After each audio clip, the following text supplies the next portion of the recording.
long time for me to heal that wound or hurt. I said, when I get my menopause, I'm going to work hard, and I know why it is happening to me.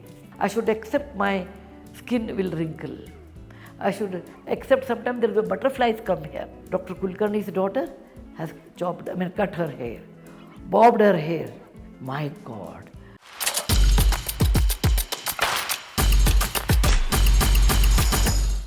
Thank you very much for joining us again. It's always a pleasure having you with us here at SheThePeople. Let's talk about uncommon love. What does uncommon love mean? Well, it is not normal. It will face lot of challenges, but still it will remain. The love remains. It's uncommon love. Yeah. From two uncommon people who have not many things common, but still it is uncommon. So that means there are times when things have been very, very difficult. It will be difficult. It's a part of life. Very difficult. What were these difficult times? Well, you have less money, your children are young, you don't have a telephone, and your husband is traveling, the children are sick, going to the doctor, you don't have a vehicle. I'm talking about 40 years back, 35 years back, 38 years back. And you are building a company on a hope that it will do well. Okay? The reality we do not know. This all, there is so much uncertainty.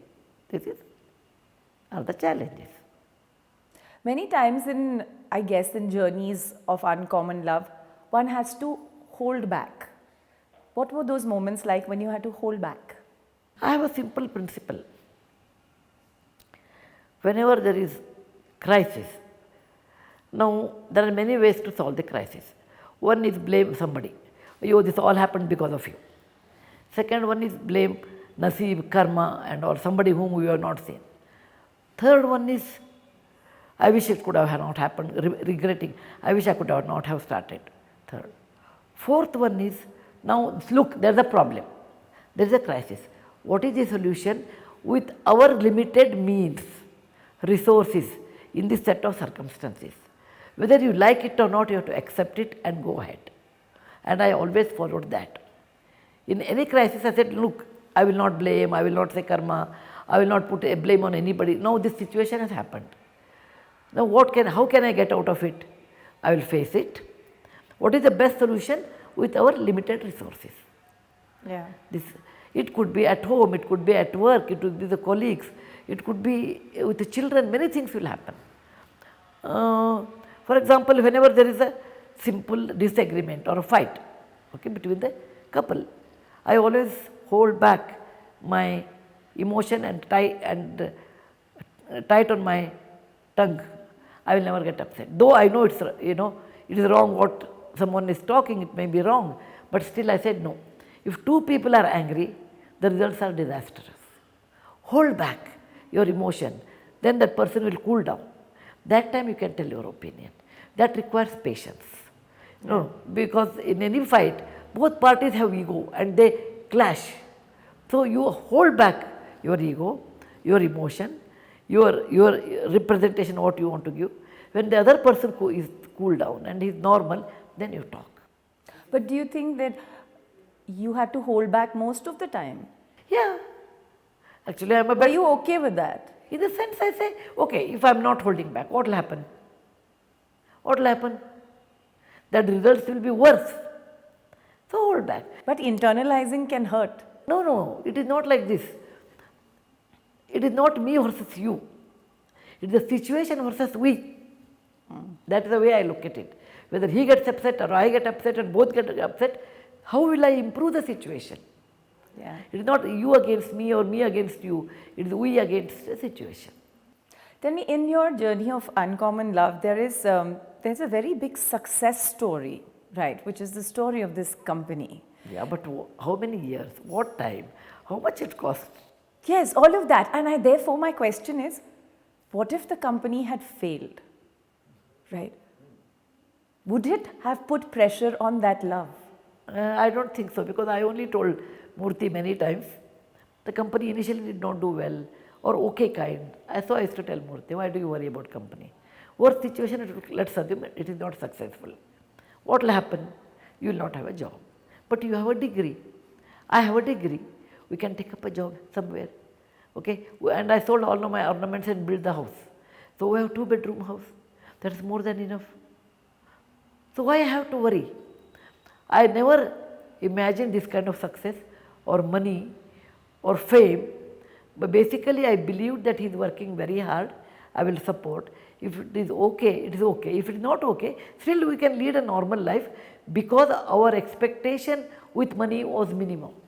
It is not that when I will become rich, I will have Mercedes-Benz car, I will build 5-bedroom house, nothing of that sort. So the house where we are staying today, we continue to stay in the same house. Because the sadness comes, your expectation is here and the reality is here. This difference is your sadness. So what did you say to him? When we become rich, we will? When we will become rich, we will do, no, I told him, we will do many things. We will help poorest of the poor. We will help to build libraries. We will help to build hospitals, because I am a daughter of a doctor. It was always in my mind that I should help patients. Yeah. Never anything for me. I never asked for it, but I am not uncomfortable. I am very comfortable the way I am. What was the most stressful part of your relationship that remains something that you remember? You know, of course, the usual fights and challenges, and I suppose even money, there are ups and downs. But you know, there are some that are always there in the mind. Oh, that time this had happened. Unlike today's girls, because I belong to previous generation, like a dinosaur, or maybe my nature. My expectation in marriage was not very large in the sense, oh, me and my husband should become #1 couple, or we should be very well known, or we should always travel together. I never had such things, because our companionship was based on understanding of each other's difficulties, and particularly we used to read a lot together. However, the difficulty came, I will tell you, when I did not join the company. Mr. Murty joined, but I could not join because Murty put a condition. It should not be husband and wife's company. It took long time for me to heal that wound or hurt. The company which I loved so much, I worked for it, I can't become part of it. But when I look back now, I feel I would have retired as a director of Infosys probably. But I could touch lives of many people with my work. Maybe it was a God's decision, and it was always favoring me only. I started writing books, took it serious career, alternate career. Yeah. It's alternate career, made it fairly No, well. it's mainstream now. You're the star author of the country. Along with my Gopi. Along with your Gopi and your other books too. Yeah, but I was in Varanasi the other day, there was a big queue. One child came and running and told me, hello, are you Gopi Daji? I said, yes. The child said, you are famous only because of Gopi, you know. I said, okay, fine. Okay. I made an alternate career. Yeah. And now I am making one more, a new career with story time with Sudha Amma. That is my books, my stories are, my daughter-in-law Aparna is doing that, are translated to digital media through cartoon, and it's very beautiful. So I am looking at that, you know, how it will help people, how it will help children. You should go on reinventing yourself. Yes. And I went on doing that. Yeah. And kudos to you for that, because I imagine that not being part of the company, given how integral you were to it, would definitely be something that stuck with you. But I overcame that with my other potential, with my other energy, and reinventing myself. Yeah, indeed. I want to ask you this, that, you know, I mean, I'm talking to you when there is so much of hindsight to thank, you know, with so many years of your experience. But I want to know more about Sudha Murty and how she managed and navigated her health. For example, today we are all talking about menopause. Did somebody talk to you about it? Of course, I knew very well. My dad was a gynecologist. Ah, nice. So from the beginning, when I had my puberty, my dad said, now your hormones are high, so your skin glows. You look at the mirror many times. A day will come, the hormones will be withdrawn, and menopause comes. And he gave a very good knowledge of menopause, and he told, when you get menopause, you should not think it's a disease. It's a withdrawal of your hormones. That time you should work little more than normal so that you should get distracted. And whenever you feel down, you remember it is not because there something is down in the situation, hormone is going back, so you feel this. So he prepared us the menopause, and he used to handle women with menopause. So I knew how women without knowledge or less knowledge or not knowing about it used to suffer in menopause. I said, when I get my menopause, I am going to work hard, and I know why it is happening to me. What age was this? My dad, maybe when I was 22, 24, much earlier than that. Yeah. Oh, my dad was a good friend of mine and open person. He will always talk about, oh, he talked about menstruation and periods. There's nothing wrong with that. It is not curse or anything impure. It has to be part of your hormone balancing. You take it like any other person. So he was very forward, and we were 3 daughters. He made it a point, accept these things as normal, don't go by what others talk. Yeah. But despite all the awareness and information, were you scared? No, I knew when the hormones started retreating, I said, now I am getting into less hormone zone. Now what I should do? I should walk more. I should exercise more. I should accept my skin will wrinkle. I should accept sometimes there will be butterflies come here. Okay, I knew about it very well. Some people get butterflies. It is going to come. Okay, now I am going to put little more weight because your hormones are going down. So overall, sometimes you may feel down, sometimes you may feel normal, sometimes you may feel up. So when up and normal, you don't worry. When it is down, remember, because of this is happening, and do something else which interests you. Maybe reading, seeing a movie. So that position or that period should pass. Yeah. How did you prepare your family? How did you prepare Mr. Narayan Murthy for it? See, the thing with menopause is, as you yourself said, it's not a disease, but it's a long phase. And it comes with not complexities for the woman, but implications for the family and anybody you interact with. So how did you prepare him? When I got menopause, my both children were out. Okay. And suddenly one day I remembered them and I cried. And I told, why did I cry when they left for US to study? I did not cry. Why I am crying? Then I sat for 2 minutes and took deep breath. I said, oh, this is because of menopause I am crying. Mr. Murthy was not even aware of it. Okay. And I told Murthy, in case I am upset for something without reason, think it's a hormone retreat, okay? And laugh for it and don't take it seriously. So at least he had that at the back of his mind. Okay. You know, one of the things that I keep thinking about is that you're so confident because you were raised by a person who wanted to openly talk about this with 3 daughters, including you. This is not the environment of your world at that time. It's not even still the environment of our world as our generation. So how did you deal with it? Because surely somebody in the family, from some angle, like I still remember, this is so alive even today, although it's now been talked about as a superstition. Somebody would say, if you're menstruating, don't touch pickle, don't, stay away, take 5 baths a day. This is even very prevalent in India still, and even in urban India. So how did you deal with this construct that was around you? Not only it was only in our family. My cousins and my relatives, my friends' family, it was not there. They would say, look at Dr. Saab, how he sits with the daughter. And he also talked about, my dad used to talk about family planning. He was a gynecologist. So he said, then he gave us a book, Significant Sisters. That book is still with me. The lady who who argued and who protested and who brought oral contraceptives on the counter. Otherwise, it was unheard in olden days. Yeah. Who championed for if you are separated from your husband, ask for a divorce and money and the custody of your child. In Britain, there are 7 or 9 are there, significant sisters. So my father said, whenever there is any change, it happens, especially in woman's life. It will not be simple. It is not one person. One person has to give up probably a lot and make the change. Like Florence Nightingale, until that people used to look down upon to be a sister or to be a nurse. Nurse, yeah. Okay. She said, I am from a big family with a lot of money, but I will make a change. So other families were not like this. And my father said, don't worry about them. Don't worry about them. what I am teaching you is the real medical knowledge. And he said, ajnana or less knowledge or no knowledge is nothing but suffering in life. Yeah. How did your mom react? Did she tell your dad thing, enough, too much information is being given? My both parents were very well educated. My mother was little bit hesitant, a man talking like this to woman.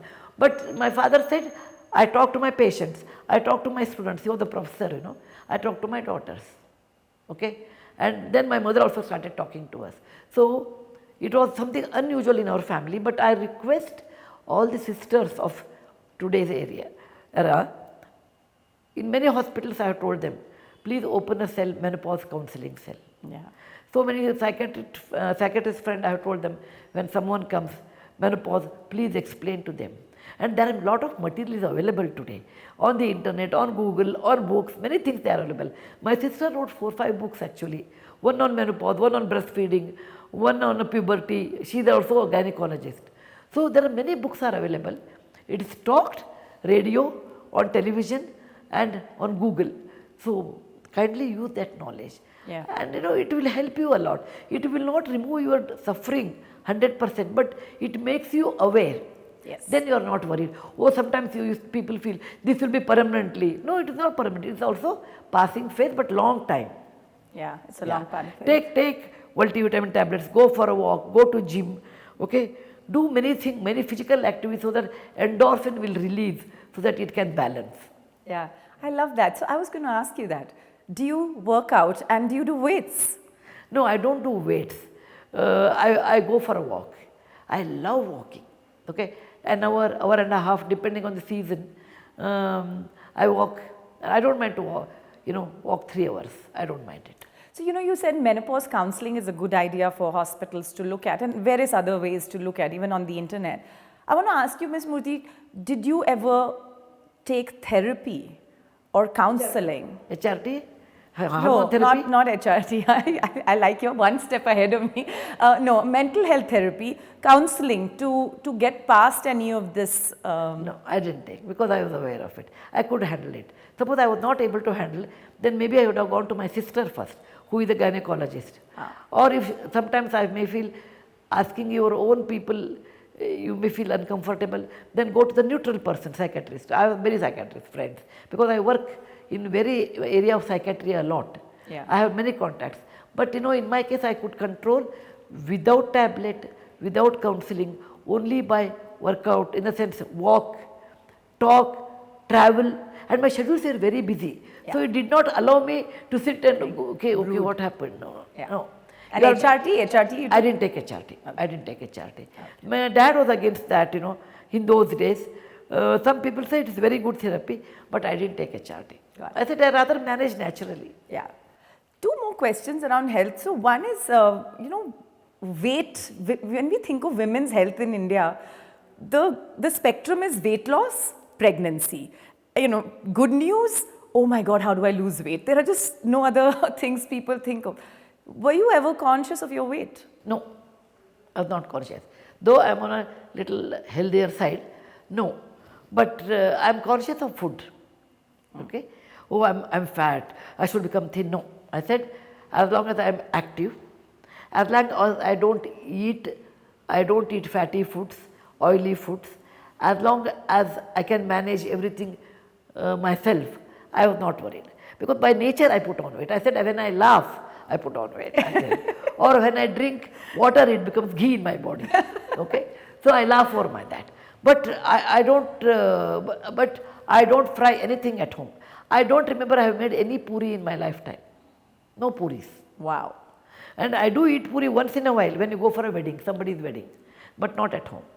So what is the food that, cheat foods that Sudha Murty likes? I like to eat something, millet from the beginning, because we used to grow millet in Hubli. Yeah. In our area, we are millet grower. So millet is not a new fashionable superfood for us, it is a natural food for us. Yeah. I eat lot of vegetables because I grow also a lot of vegetables. Nice. Then I am a vegetarian, so I eat dal and paneer. Okay, paneer normally I like to eat, not big quantity, small quantity. Then every 6 months I go for my test. Protein test? No, routine, blood, all the counts I go for that. Then what else? And try to be positive most of the time. That gives you a lot of happiness. Self-doubt? No, I know about myself, what I can do, what I can't do. I am not superwoman, I am a normal human. I cannot cook great things, I can cook normal things. I know I can't do embroidery, my both sisters do beautiful embroidery. I don't have that kind of patience to sit and do. Then what else I have? I'm an extrovert, I love talking, I love people. But I'm fond of food actually, I'm very fond of food. Though I may not cook great, but I love to eat different types of vegetarian food. So I know what is my plus, what is my minus. Some things I can't do, I can't do. Try to do improve, but whatever you can improve, I said you improve it. Yeah. I don't doubt. I said, okay, this I can't do. What rules has Sudha Murty broken? How is she a rule breaker? No, I don't aim to break the rule and I did that and look, I have done this. No. What I feel legally, ethically right, I do. In the process, I may break a rule. For example, I will tell you a very funny thing. I was in Hubli, my whole small town. I come from a middle class family, very educated but middle class family and quite conservative family. And one day I cut my hair. And how short did you make it? Like as much as you have, this much. I did not have a long hair anyway. It became a national news, I think, in Hubli, like breaking news. Dr. Kulkarni's daughter has cut her hair, bobbed her hair. My God. Many people said, how your sisters will marry? Because my home address changed immediately. In Hubli, we don't have roads, cross and main.